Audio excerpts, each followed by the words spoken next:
Let's go to the huge game tonight. Texans, Chiefs at Arrowhead could be the end of a dynasty. It'll have enormous impact on the AFC playoff race one way or the other. Texans have won 4 straight. They'll be up to 78% to make the playoffs with a win, down to 37% with a loss. Chiefs probably need to win out. They have a 56% chance to win, to get in if they win today, down to 12% with a loss. And both teams talked this week about a huge game at Arrowhead. The season is over for the Houston Texans. No rivalry, no hard feelings. We lost a football game. New season.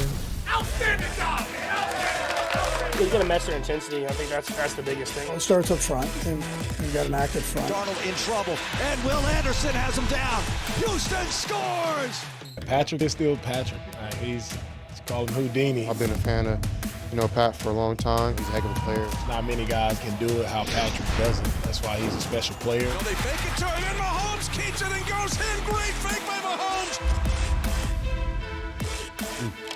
Astonishing to me just how many people are picking against Kansas City tonight in a game they desperately need. If you're just joining us, Rex is with us today from Baltimore, where they're celebrating the 25th reunion of the Super Bowl team from 2000. But Alex, I mean, you know that Chiefs team as well as anybody.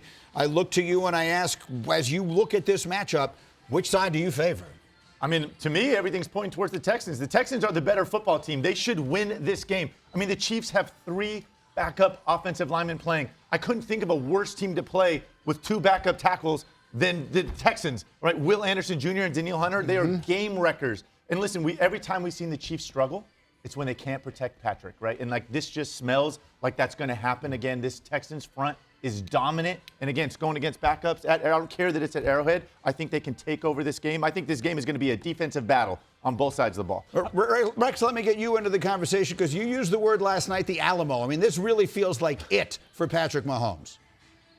It really does, Greeny. And when you look at it, it's like hard to envision Patrick Mahomes and Andy Reid not being in the playoffs, but that's where we're at.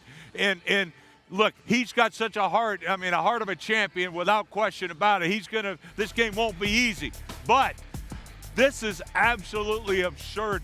3 backup linemen in there against, by the way, the best defense in the National Football League. This might be the best defense we've seen in the NFL in years. I don't know if fans know that. This team right here, and when you look at total yards, all right, this team's barely giving up, 260 yards a game, if that. All right, you got to go way back to 2009 to find out a team that gave up less yards. And why is that important? Because that is a defensive stat. It's not a team stat. Sometimes points is a team stat, all right, points allowed. This is strictly a defensive stat. And last time these two teams met, all right, in the playoffs, a Kansas City victory, they had a whopping, 214 total yards. So make no mistake about it. This is going to be an absolute, Patrick Mahomes, if he does it, he's doing it by himself because he's going to have no protection. This team refuses to run the football. And Houston, to me, I'm taking Houston in this one. If they can do anything offensively, they're going to win this game. Yeah, and then I hear you, Rex, but I'm telling you, no one at this table, and even yourself, would be surprised if Kansas City won this game. And it's because of for me, it's because I see who Houston is. C.J. Stroud, has he really done anything that have had impactful victories that I remember? Good, he had a great rookie season. He's struggled the last 2, average football. Yes, the defense is great, but this team is up and down. It's inconsistent. You're going to play the world champions in their house. Okay, it's all set up for you. The table is set for you to tell the league, this is my time. It was the Colts Colts and Texans last week. All right, Texans came through with that. Is anyone from the AFC South going to step up and say, it's our turn now? This is the chance for the Texans to do it. I want to see it. Listen, this is the game that I want to see. This one and also the other AFC South game between the Colts and the Jaguars, because I don't know who it's going to be. They win games, but they ever win big games. Well, for me, even though the Chiefs are only 6-6, this is about the biggest game for me the Texans can have at this point. Let's see if they get it. When Rex was talking about the last meeting, in that divisional round, how many total yards the Chiefs had? What'd you say, 214? Well, Kelce had half of that, yes. 214. And I see something similar like that today happening. You're talking about all these injuries in the front line. Patrick Mahomes holding on to that ball. I think lane discipline of how they rush the passer, rush after Patrick Mahomes will definitely be on display today. But I think this is the Kelce game. Being able to get the ball out quick in the short spaces, be able to get those 5 yards, those 7 to 8 yard routes, and get this man the ball. I don't think this is a game that you want Patrick Mahomes, Alex, to be sitting back there patting the ball and waiting on guys to get open. And the reason why, you got a guy like Derek Stingley back there that can definitely take a player out of the game, what he's been doing all season. So like I said, those linebackers, those safeties, they're going to have a tough matchup covering Trav. The one thing that stood out to me this week is how much this game has meant to the Houston Texans since the Chiefs ended their year last year. It has stayed with them all season long. This has been a game that the Texans have been looking forward to, have had circle on the calendar. Now, look, to me, it's about as tough an assignment as there can be going into Arrowhead in the cold on a Sunday night with the Chiefs fighting to keep their season alive. But I'm just telling you, Houston's been waiting and it was for this game. About the refs after that game, about the sort of Chiefs mystique, getting all the calls, roughing the passer. You got to push through that mystique and just win a football game here, because you're right. They've got the better team going on the field today, right? But let's see if they play better today. That's the whole thing. The Chiefs can have greatness at any moment, I believe. Yeah, right. And it can be today. And I can see Patrick saying, I don't need tackles. I got this. I'm going to get rid of this, and I'll avoid these rushers. This is going to be fascinating to watch. I'm really interested to see the game plan for the Kansas City Chiefs on offense, right? We heard Andy Reid talking about tickling tonsils or whatever he said earlier this week. And you said it. This is not a team you want to drop back 40 times against, right? But is it in their nature to commit to the run game, to play a different style of football, maybe a little uglier style of football? My final thought is this. If the Houston Texans win this game, do not be surprised if this team doesn't represent the AFC in the Super Bowl. Ooh. That's how dominant this defense is. I'm telling you right now, get over the hurdle. All right, you can Rex. Rush. You saw what they did. You saw what they did against Josh Allen and the Bills. You think they're afraid of them? They had 8 sacks in that game. I'm telling you, defense can carry it. I'm sitting right here, living proof on this field, wearing this Super Bowl ring that shows you that when you play that kind of defense, dominant defense, you can do it. Houston's got to win this one. This is the last hurdle they got to get over, and then watch out. I'm telling you, watch out.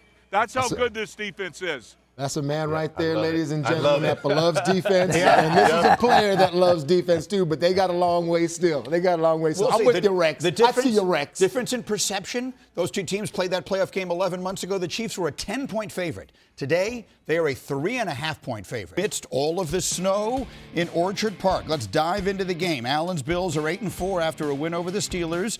They entered today in the last wild card spot in the AFC. We estimate them to have a 90% chance to make the playoffs. They play Burrow's Bengals today. He was back on Thanksgiving in an upset win. At 4-8, Cincinnati needs to keep winning, and they need plenty of help if they're going to have a chance to make it.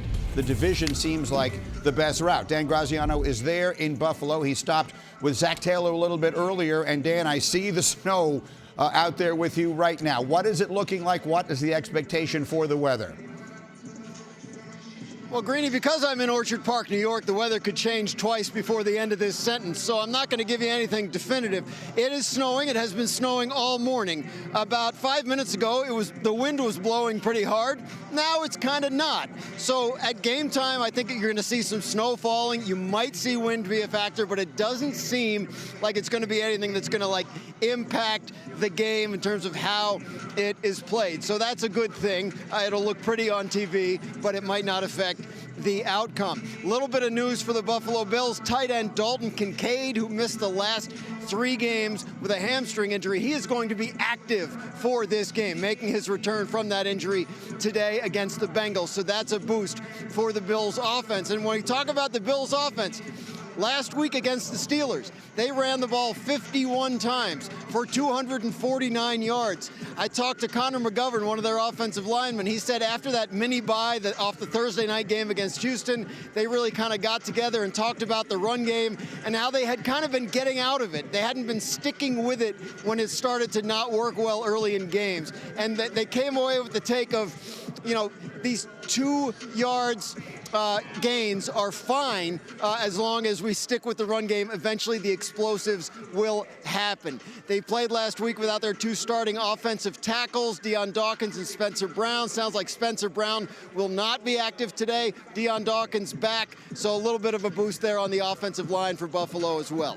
Graziano, outstanding. We'll get those actives and inactives from Shefty all across the league in just a moment. But he was talking about that running game. And, Tedy, you were so hot on that conversation last night about how good that Bills running game looked last week. And it's easy to say that, okay, well, what does the game warrant in terms of should we run it, should we throw it, should we let Josh put on the cape and be who he is? Okay, the opponents you're playing now. Okay, I understand why you ran it last week, maybe some injury concerns and everything like that to help Josh Allen. But now, okay, you're playing the Bengals. They're 31st versus the run. You should run it there. The weather is bad there, okay? All right, there's so many things. And over, they ran a play that's so difficult to defend. It's zone weak.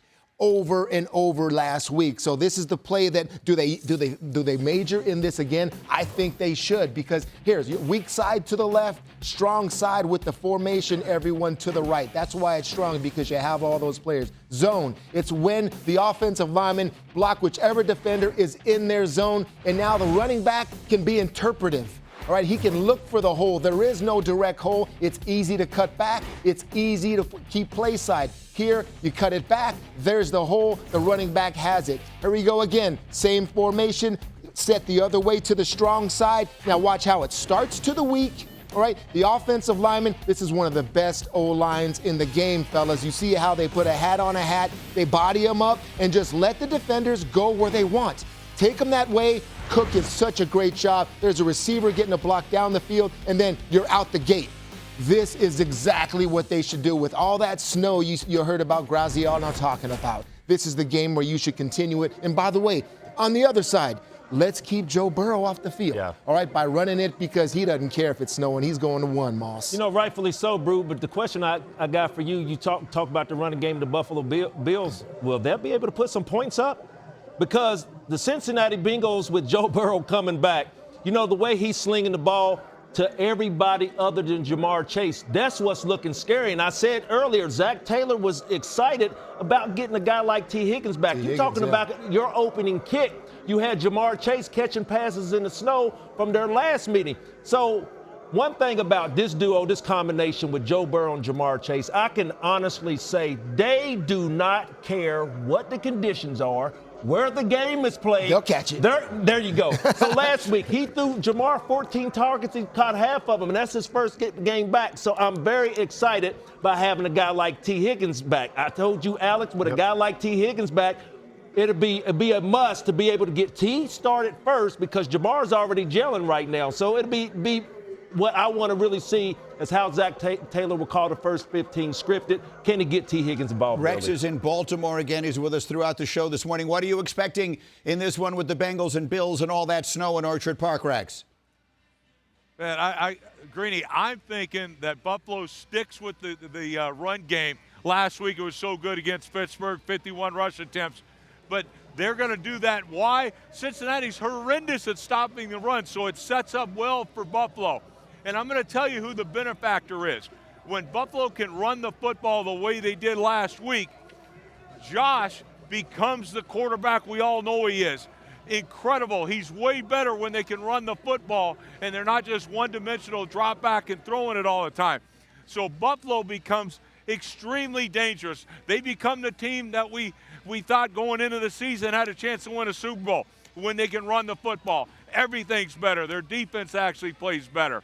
All right, but on the other side, they're playing against Joe Burrow and the Cincinnati Bengals. And I think the message that Joe Burrow sent to his football team when everybody was counting him out, he's like, hey, we got nothing to play for. What the hell are you doing? 3 weeks ahead of schedule, he goes back out there and plays his tail off.